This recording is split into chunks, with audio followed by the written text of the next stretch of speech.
Subscribe masuk surga. Like, komen cepat kaya.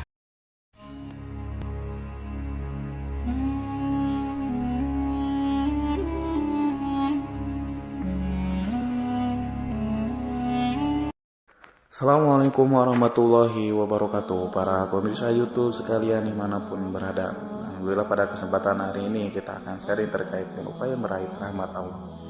Dalam konteks kekinian, rahmat Allah dapat saja berada dalam amal yang sungguh sepele. Mungkin saja rahmat itu terletak dalam diri anak-anak jalanan yang mengulurkan tangan ke hadapan kita, atau di dalam diri pengamen yang menyanyikan lagu sumbang tak jelas suara dan nadanya. Dan juga mungkin sekali rahmat itu terletak dalam amal kita dalam memberi selembar kertas koran sebagai alas sholat Jumat. Walhasil sekecil apapun amal itu tidak boleh kita sepelekan. Maka materi kali ini merupakan penjabaran dari istilah rahmat dalam ayat Az-Zumar, dalam surat Az-Zumar ayat 53 yang berbunyi, "Hai hambaku yang melampaui batas terhadap diri mereka sendiri, janganlah kamu berputus asa dari rahmat Allah. Sesungguhnya Allah mengampuni dosa-dosa semuanya. Sesungguhnya Dialah yang Maha Pengampun lagi Maha Penyayang."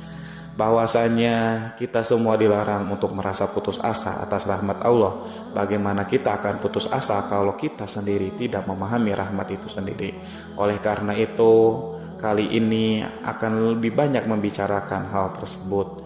Sebuah kisah yang berdasarkan pada hadis Rasulullah dari cerita malaikat Jibril. Sesungguhnya dahulu pernah ada seorang hamba yang bernama Abid yang tinggal seorang diri di sebuah gunung paling tinggi di dunia.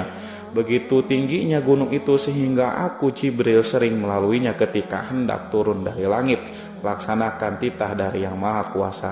Gunung itu tidak begitu luas, tetapi cukup lengkap persediaan bahan makanan dan buah-buahan, juga air terjun yang menyegarkan. Hal itu mempermudah Apin menjaga perut dari kekosongan dan memudahkannya berwudu sehingga ia selalu dalam keadaan suci.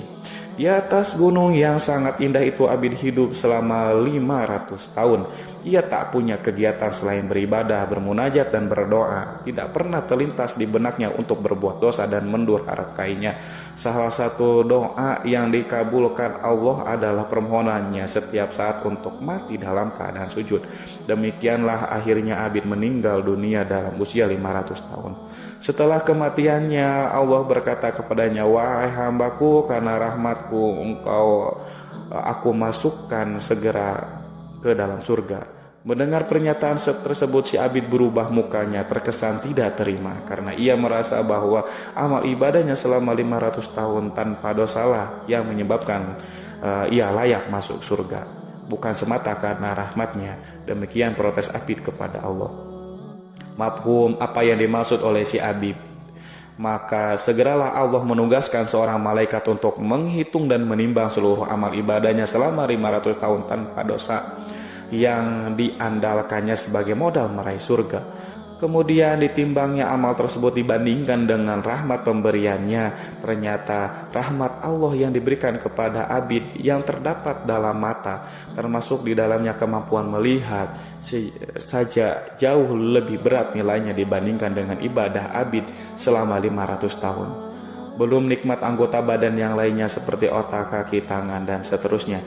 Maka sesuai dengan protes yang diajukannya, Allah pun memerintahkan malaikat untuk menyeret si Abid ke dalam neraka, karena nilai amal ibadahnya jauh lebih ringan daripada rahmat yang terdapat pada matanya. Ketika itu si Abid baru sadar ternyata kebergantungan kepada amal tidak dapat menyelamatkannya. Segera ia meminta ampun dan mengakui akan segala kesalahan dan kesombongannya. Ia terlalu mengandalkan amal ibadahnya dan mengabaikan rahmatnya. Akhirnya Allah mengampuni dan sekali lagi menanyakan kepada si Abid, "Apa engkau masuk surga ini karena amalmu?" Si Abid menjawab, "Tidak ya Allah Tuhanku, sesungguhnya ini semua karena rahmatmu." Cerita di atas membuktikan betapa hidup manusia ini sangat tergantung kepada rahmat Allah sebagai pengatur alam jagat raya. Ialah yang menentukan semuanya. Ia berhak melakukan apapun kepada makhluknya sebagai sang pencipta, sebagai sang maha kuasa. Dia bebas menyiksa dan mengganjar siapa saja yang ia mau. Tidak ada yang dapat membatasi geraknya. ketundukan atau kedurhakaan kita kepadanya tidaklah mampu menggeserkan kekuasaannya walaupun sedikit pun. Oleh karena itu, hidup semua makhluk ini sungguh bergantung pada rahmatnya, bukan pada kesalehan amal ibadah kita. Oleh karena itu, kita diajarkan sebuah doa yang sangat masyhur, yang artinya, Ya Allah, kasihanilah kami karena rahmat-Mu lebih kami harapkan daripada semua amal kami, dan ampunilah kami karena pengampunan-Mu lebih luas daripada dosa-dosa kami. Begitulah hendaknya manusia sebagai hamba yang lemah tidak dibenarkan terlalu merasa aman dengan amal ibadah yang telah kita kerjakan, karena hal itu tidak serta-merta mampu menyelamatkan diri kita, karena keselamatan dan pertolongan itu terkandung dalam rahmat-Nya. Dengan kata lain, sungguh merugi jika manusia merasa nyaman dengan tumpukan dan penjumlahan amal yang telah dilakukannya, dengan harapan amal ibadah itu akan menyelamatkan dari api neraka. Sebuah kisah masuk dari kitab Nazaibul Ibad karya Syekh Nawawi Al-Bantani tentang Al-Ghazali, diceritakan bahwa Imam Al-Ghazali tampak dalam mimpi. Maka ia ditanya, apa yang Allah lakukan kepadamu? Lalu ia menjawab, Allah membiarkanku di hadapannya. Kemudian Allah berkata, kenapa engkau dihadapkan kepadaku? Apa yang engkau bawa? Maka aku Al-Ghazali menyebut segala amal ibadahku, tapi Allah menjawab, sesungguhnya aku tidak menerima semua amal ibadah kecuali satu amal fadas. Suatu hari ketika kamu membiarkan seekor lalat hinggap di atas tintamu dan meminum tinta itu dari ujung penamu, serta engkau membiarkannya karena kasihan pada lalat itu. Kemudian Allah berkata, wahai malaikat, bawalah hambaku ini ke surga. Perangan Al-Ghazali ini menunjukkan kepada kita bahwa posisi rahmat Allah itu sangat rahasia. Ia bisa terdapat dan terbentang amal kita yang tidak kita ketahui persisnya. Beratus-ratus kitab karya Al-Ghazali, bertahun-tahun ibadahnya, tetapi rahmatnya malah terdapat ditinta pada ujung penanya. Bukankah secara logika ratusan karya itu lebih bernilai? Tapi tidak demikian. Rahmatnya tidak dapat dikalkulasi, diprediksi, dan diperinci karena rahmat itu adalah hak prerogatif miliknya. Oleh karena itulah tidak dibenarkan bagi kita untuk menilai rendah sebuah amal ibadah, walaupun itu sekedar menghindarkan duri di tengah jalanan, karena bisa saja amal itu yang dirahmati oleh Allah. Kita tidak boleh meremehkan amal walaupun sekecil apapun. Siapa tahu itulah yang akan menyelamatkan kita di akhirat nanti. Bukankah Sayyidina Umar masuk surga karena sekedar menyelamatkan burung emprit yang dibelinya dari seorang anak kecil yang menyiksa burung itu?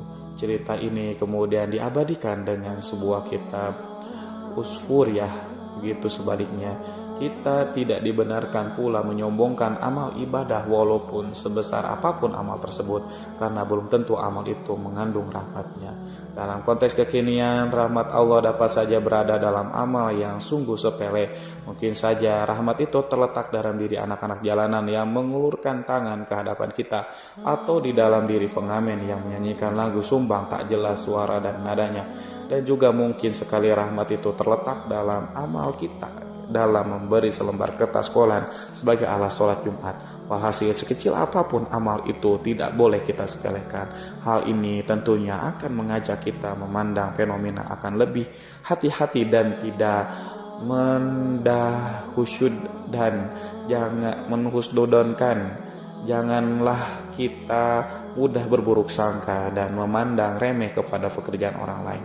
Tukang sayur yang mangkal setiap pagi, tukang lover koran, tukang ojek, dan tukang-tukang lainnya sering kita nikmati jasanya tanpa kita kenal profilnya dan dengan dekat. Bahkan seringkali kita jadikan kambing hitam. Bisa jadi pekerjaan mereka lah yang mengandung rahmat dibandingkan pekerjaan kita. Akhirul kalam, bahwasanya manusia tidak boleh berputus asa untuk terus memburu rahmat Allah, karena sesungguhnya rahmat itu amat luas.